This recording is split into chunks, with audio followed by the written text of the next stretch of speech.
We're going to hit them extremely hard over the next 2 to 3 weeks. We're going to bring them back to the Stone Ages where they belong.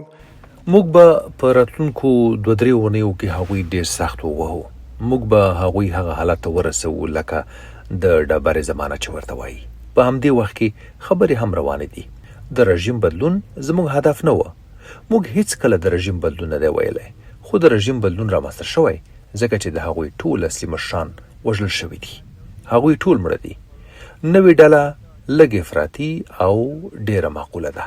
خو که په دې موده کې کومه هوکړه ونه شي، موږ مهم اهداف تر نظر لاندې لرو.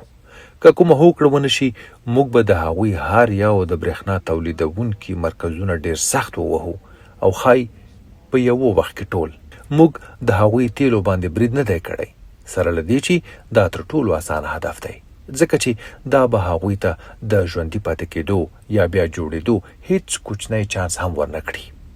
هغه اټومي مرکزونه چې موږ د B-2 بمبار الوتکو په وسیله له منځه وړي دي دومره سخت ووهل شول چې نږدې کېدو ته هم میاشتې وخت پکار دی، او موږ دا د سپوږمکۍ له لارې په سخت څار او کنټرول کې لرو. که موږ ووینو چې هغوی کوم حرکت کوي، حتی که هغې لوري ته هم حرکت وکړي، موږ به بیا پرې ډېر سخت توغندي وکاروو.